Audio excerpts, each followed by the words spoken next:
Bonjour et bienvenue sur cette nouvelle vidéo. Donc tout d'abord, j'ai les cheveux mouillés, je viens de faire ma coloration, etc. Donc c'est possible que j'ai une tête un petit peu bizarre. À part tes fêtes, on va parler de mes flops animés, manga, manhwa que j'ai eu dernièrement. Je vous parle souvent des choses que j'ai adorées, que je recommande 1000 fois, qui sont trop bien. Mais il y a aussi des trucs que j'ai regardés, que j'ai lus, que je n'ai pas aimé. Donc ça va être mon avis personnel.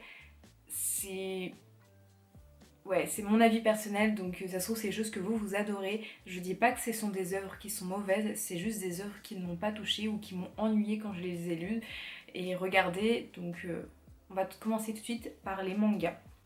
Alors le premier manga que je veux présenter, alors je suis dégoûtée de le mettre ici, c'est Ozuki le Stoïque. Alors c'est un manga de chez Noévégraphe, il y a 2 tomes, c'est la collection XS, donc les tomes sont pas chers, donc 3,95 il me semble. Et en fait c'est une collection, j'ai acheté en fait les 2 tomes d'un seul coup, en fait je pensais que j'allais adorer parce que ça se passe dans l'enfer un peu japonais. Il y a les yokai, on voit un petit peu le fonctionnement, c'est sur une touche d'humour, etc. Plein de petites histoires. Un concept que j'aime habituellement, mais là je sais pas, j'arrive pas à le lire. Enfin, je me force à le lire, donc ouais, en fait c'est ça, je force à le lire, les gags me font pas rire. Le dessin je trouve pas super.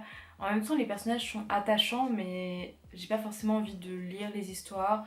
Ouais, c'est toute cette histoire d'Oni et tout ça, pourtant c'est en général quelque chose qui me plaît, mais là sur le coup ça ne me plaît pas, je suis un peu deg, mais bon bah, de toute façon on peut pas, tout ne peut pas nous plaire. Mais je suis vraiment dégoûtée parce que j'en attendais vraiment beaucoup et je pensais que j'allais adorer, donc c'est pas grave. Alors, l'enfant des abysses, alors je vais avoir un peu de mal à le décrire parce que c'était un peu flou. Euh, En gros, on va suivre l'histoire d'une jeune fille qui n'a pas de parents et qui va un jour se retrouver à être entre guillemets sacrifiée et qui va devoir passer dans un monde un peu spécial qui est très dangereux et tout. En gros, c'est ça, parce que si je voulais le résumer, en fait, j'ai pas l'impression que ça représente ce qui est dans le manga. Euh, c'est un manga qui pourrait être très intéressant, mais je pense que j'ai pas accroché au scénario qui est très dense en fait. J'ai l'impression qu'il se passait plein de choses en même temps. Euh, à des moments, je comprenais pas vraiment les tenants et les aboutissants. Il y a beaucoup de non-dits et je pense que pour un premier tome, moi ça ne m'a pas plu. Je pense qu'il peut vraiment plaire à beaucoup de monde, mais c'est juste que personnellement il m'a pas plu. L'histoire était intéressante, le dessin était quand même plutôt sympa, mais ça m'a pas touchée. Donc malheureusement je vais passer mon tour et je vais essayer de le revendre parce que ça ne me plaît pas. Ensuite on va avoir Glass Love and Bluebird. Alors en général, dans les yaoi, c'est un truc que j'aime bien quand il y a un petit nerd avec des lunettes et il y a un beau gosse, etc. Et qui vont se rapprocher, ou il s'aimait déjà, enfin c'est quelque chose que j'aime bien. Comme quand il y a une racaille avec un petit premier de la classe. Mais là, en fait, je trouvais que ça a été beaucoup trop vite. En fait, juste l'histoire allait beaucoup trop vite, donc je suis un peu dégoûtée.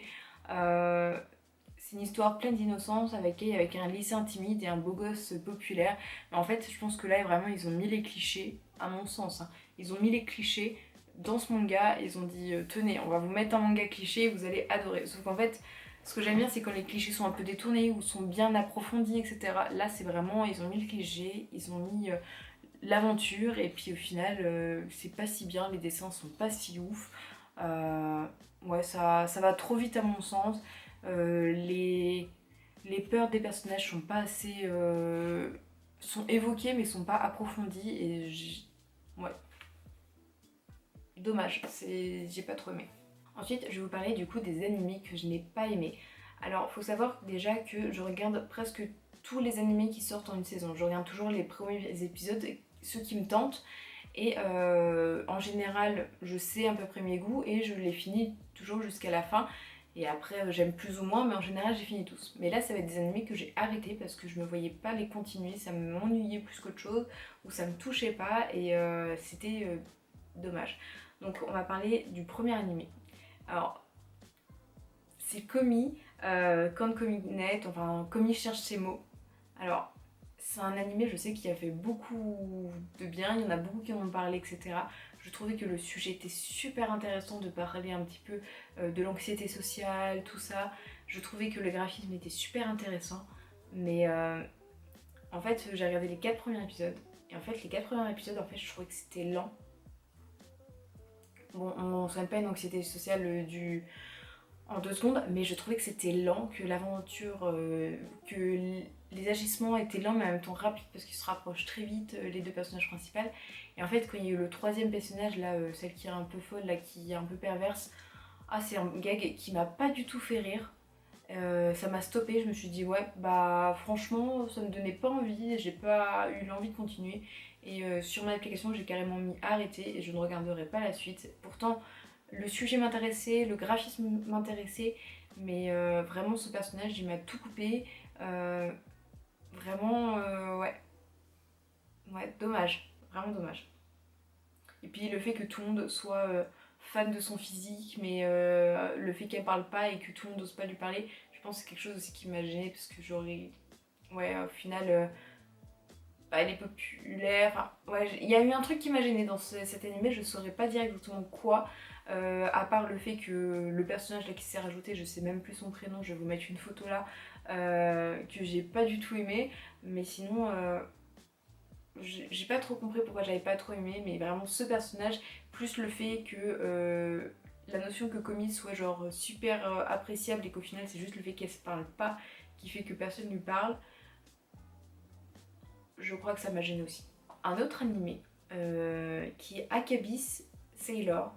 Donc en fait ça va être l'histoire d'une jeune fille qui va être euh, dans une école pour filles et en fait elle veut y aller avec son Seifuku parce que c'était toujours son rêve.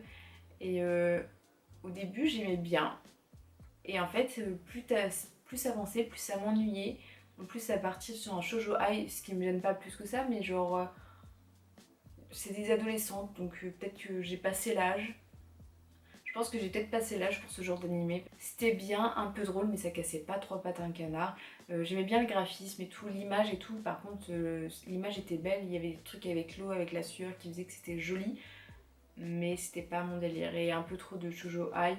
Ça me gêne pas en général, mais là vu que c'est des lycéennes, je crois que ça m'a un peu gênée. Ensuite, un animé où je pense que j'ai passé l'âge, c'est Bulle Divine. En fait, c'est un animé un peu style Yu-Gi-Oh! Tout ça.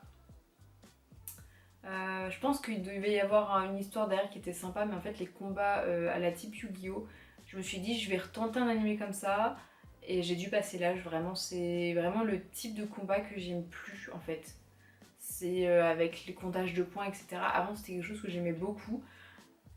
Mais je pense que j'ai passé l'âge ou que j'ai passé cette période. Ça ne m'intéresse plus, ça ne m'amuse plus. Je passe pas un bon moment. Vraiment, je compte les minutes. Vraiment, les 2 épisodes, j'ai compté les minutes pendant que je regardais. En plus, pourtant, il y avait l'air d'avoir un petit scénario sympa, mais j'irais pas m'infliger ça juste pour avoir un peu une notion de scénario, même si l'univers avait l'air quand même plutôt intéressant. C'est un autre animé que je n'ai pas fini, et c'est pareil, j'étais un peu dégoûtée, c'est Love All Play. Donc c'est un animé sur le badminton avec un jeune homme qui veut être fort en badminton, qui n'a pas forcément les prédispositions et qui est dans un club avec quelqu'un qui est fort. Et en fait, le petit groupe des jeunes du club de badminton, ils étaient sympathiques. L'antagoniste, un petit peu celui qui va le battre, est dans leur club. Donc ça aurait pu me plaire, mais en fait ça m'a pas plu. Je le trouvais vachement égocentrique. En général ça peut me plaire, mais là en fait il n'y avait pas de... Le design des personnages était pas ouf. Le scénario était pas spécialement ouf non plus. Les personnages non plus. Donc ouais, je me suis lassée. Et quand j'ai vu au bout de 4 épisodes, quand je me dis est-ce que je regarde le cinquième, la semaine suivante, bah, je l'ai pas regardé, la semaine d'après non plus, et vice versa. Et puis après, au final, je me suis dit est-ce qu'un jour je reprendrai cet animé? Non, donc c'était un flop. C'est dommage parce que j'aurais bien aimé kiffer un animé sur le badminton. Si vous en connaissez des biens, n'hésitez pas à me le mettre en commentaire parce que ça aurait été un truc super intéressant, sachant qu'en plus c'est un animé où il y a quand même beaucoup de... C'est un jeu où t'es seul, et je me suis dit ça pourrait être sympa, et en fait, bah, j'ai pas kiffé.